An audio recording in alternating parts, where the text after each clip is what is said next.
오늘도 함께 말씀으로 은혜를 나눌 때 우리 안에 넘쳐나는 하나님의 은혜가 있는 줄 믿습니다.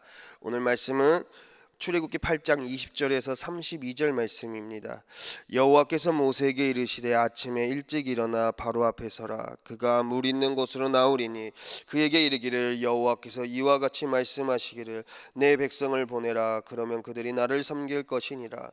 내가 만일 내 백성을 보내지 아니하면 내가 너와 내 신하와 내 백성과 내 집들의 파리떼를 보내리니 애굽 사람의 집집에 파리떼가 가득할 것이며 그들이 사는 땅에서도 그러하리라.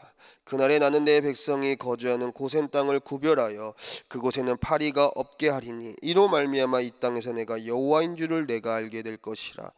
내가 내 백성과 내 백성 사이를 구별하리니 내일 이 표징이 있으리라 하셨다 하라 하시고 여호와께서 그와 같이 하시니 무수한 파리가 바로의 궁과 그의 신하의 집과 애굽 온 땅에 이르니 파리로 말미암아 그 땅이 황폐하였더라. 바로가 모세와 아론을 불러 이르되 너희는 가서 이 땅에서 너희 하나님께 제사를 드리라. 모세가 이르되 그리함은 부당하니이다. 우리가 우리 하나님 여호와께서 제사를 드리는 것은 애굽 사람이 싫어하는 바인즉 우리가 만일 애굽 사람의 목전에서 제사를 드리면 그들이 그것을 미워하여 우리를 돌로 치지 아니하리이까. 우리가 사흘길쯤 광야로 들어가서 우리 하나님 여호와께 제사를 드리되 우리에게 명령하시는 대로 하려 하나이다. 바로가 이르되 내가 너희를 보내리니 너희가 너희의 하나님 여호와께 광야에서 제사를 드릴 것이나 너무 멀리 가지는 말라. 그런즉 너희는 나를 위하여 간구하라. 모세가 이르되 내가 왕을 떠나가서 여호와께 간구하리니 내일이면 파리떼가 바로와 바로의 신하와 바로의 백성을 떠나려니와 바로는 이 백성을 보내어 여호와께 제사를 드리는 일에 다시 거짓을 행하지 마소서 하고 모세가 바로를 떠나 나와서 여호와께 간구하니 여호와께서 모세의 말대로 하시니 그 파리떼가 바로와 그의 신하와 그의 백성에게서 떠나니 하나도 남지 아니하였더라. 그러나 바로가 이때에도 그의 마음을 완강하게 하여 그 백성을 보내지 아니하였더라. 아멘. 오늘 말씀 우리 가운데 주시는 하나님의 보호하심에는 말씀의 제목으로 함께 은혜를 나누도록 하겠습니다. 계속해서 이 출애굽에 통해서 재앙들이 지금 나타나고 있습니다. 네, 오늘 말씀 가운데 이제 읽지 않은 그 16절 말씀을 보면은 여호와께서 모세에게 이르시되 아론에게 명령하기를 내 지팡이를 들어 땅에 티끌을 치라. 그것이 애굽 온 땅에 이가 되리라 말씀합니다. 땅에 티끌을 치라. 이 하나님은 우리의 땅 삶의 터전이 변화되기를 원하십니다. 근데 그 땅이 언제 변화되기를 원합니까? 그리고 어떻게 변화될 수 있습니까? 사람이 변해야 돼요. 하나님께서 처음에 그 에덴 동산 그 비옥하고 정말로 천국의 모형이 있는 그 땅 가운데 정말로 하나님께서는 원대한 계획이 있으셨어요. 근데 그 땅이 죄로 물들었습니다. 여러분, 땅은요 하나님께 있어서 뗄래야 뗄 수 없습니다. 그 땅이 변하려면 그 땅에 사는 사람이 변화돼야 합니다. 이 애굽인들, 이 파라오, 이 바로 왕은 이 이스라엘 백성들을 소유 삼았어요. 여러분, 소유했다라는 건 뭡니까? 내가 주인인 거야. 너희들은 내 명령에 따라야 돼. 너희들은 노예로 살아야 돼. 이게 바로 소유예요. 그런데 하나님은 이스라엘 백성들을 구속하시고 구원하십니다. 이 16절 말씀을 보면은 파리떼 재앙 전에 이의 재앙이 있어요. 애굽 온 땅에 이가 생깁니다. 근데 우리가 주목해야 될 것은 땅의 티끌이라고 나오고 있습니다. 16절 땅에 티끌을 치라.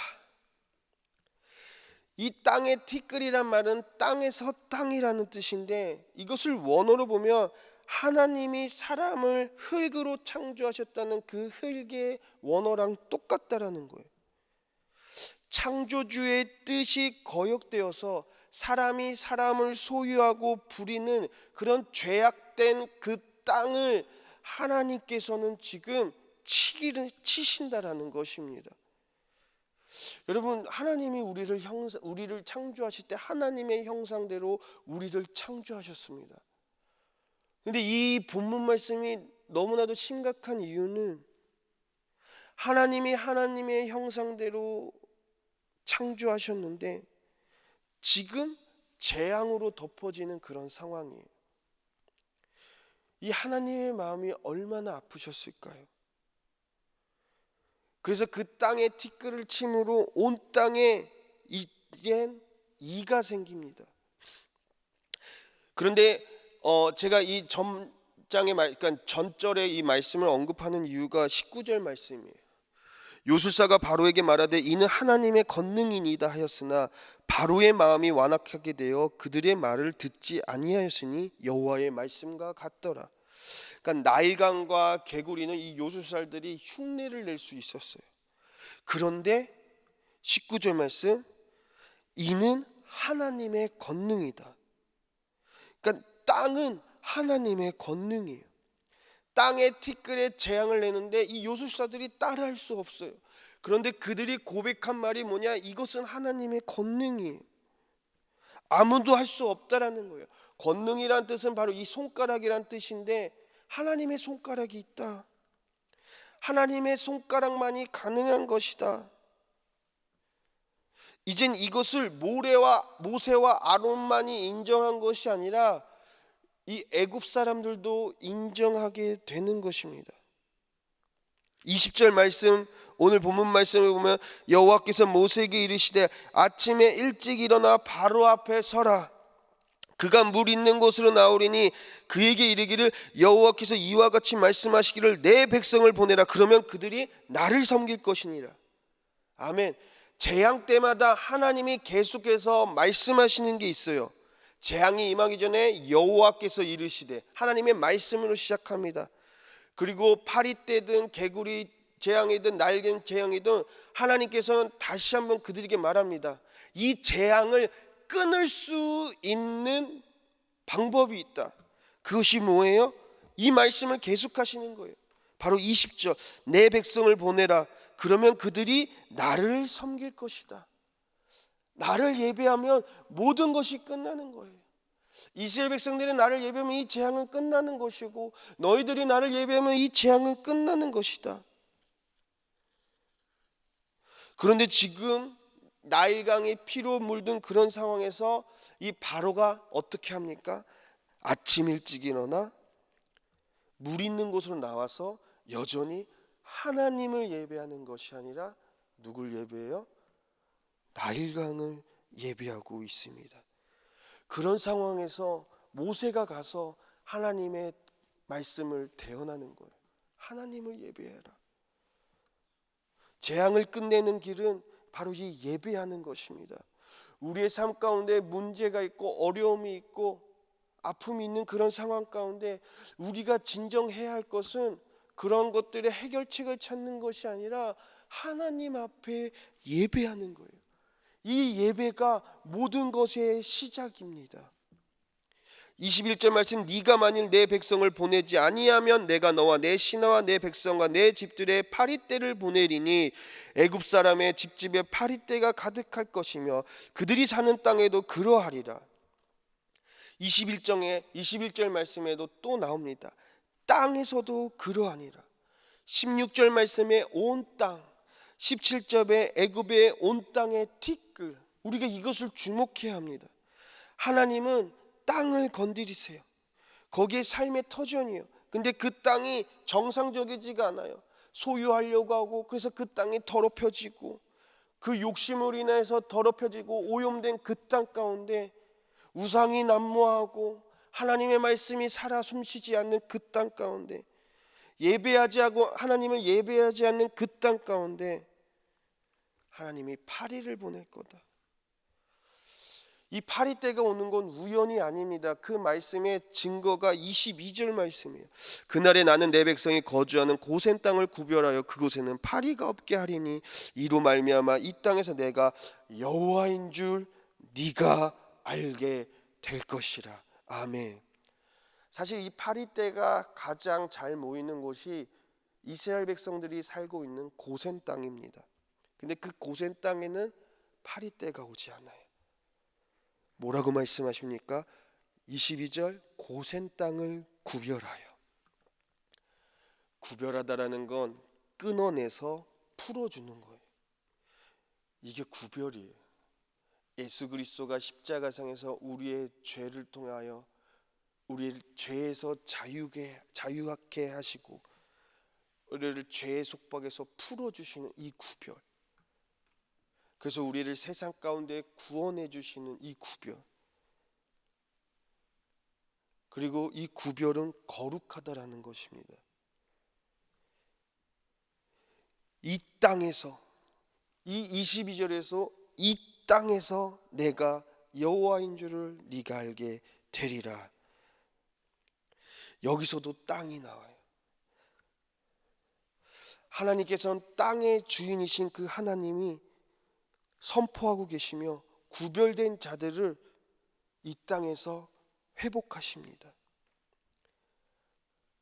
잘 보십시오. 24절 말씀, 여호와께서 그와 같이 하시니 무수한 파리가 바로의 궁과 그의 신하의 집과 애굽 온 땅에 이르니 파리로 말미암아 그 땅이 황폐하였더라. 24절, 애굽의 온 땅이 어떻게 돼요? 황폐해졌어요. 22절에도 땅이 나옵니다. 16절에도 애굽의 온 땅이 나와요. 17절에도 애굽의 온 땅이 나와요. 21절에도 땅이 나옵니다. 22절에도 이 땅에서 나옵니다. 그리고 24절, 애굽의 온 땅이 황폐해져요.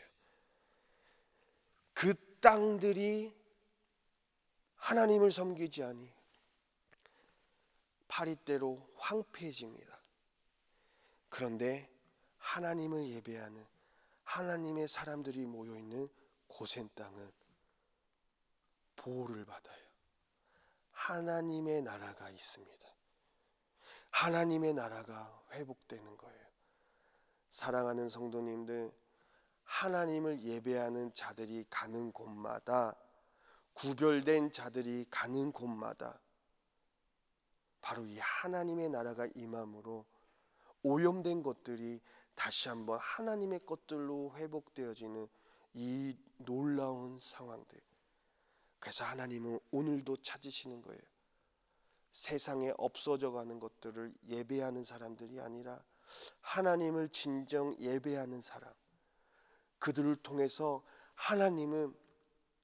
하나님께서 중요하게 여기시는 하나님의 형상대로 창조하셨던 그 모든 것들에 대해서, 하나님의 창조물의 모든 것들의 가운데, 이 땅 가운데 진정한 예배자를 통해서 회복시키시기를 원하시는 것입니다. 사랑하는 성도님들, 그리하여서 우리가 이제는 하나님이 찾으시는 그 예배자로, 구별된 자로, 거룩한 자를 통하여서 우리가 밟는 모든 땅마다, 그 영역마다 이 하나님의 나라가 임하게 되기를 예수님의 이름으로 축원합니다. 기도합니다. 사랑의 예수님, 날마다 하나님을 예배함으로 우리를 통해 우리의 영역과 삶의 자리가 황폐함이 아닌 하나님의 나라가 회복될 수 있도록 역사하여 주시옵고, 날마다 하나님의 형상이 우리 안에 회복되어짐으로 말미암아 세상으로부터 오염되고 파괴된 것들이 예수 그리스도의 그 피 안에서 날마다 정결케 됨으로 거룩하고 구별된 하나님의 백성으로 하나님의 영광을 운반하게 하여 주옵소서. 예수님의 이름으로 기도합니다. 아멘.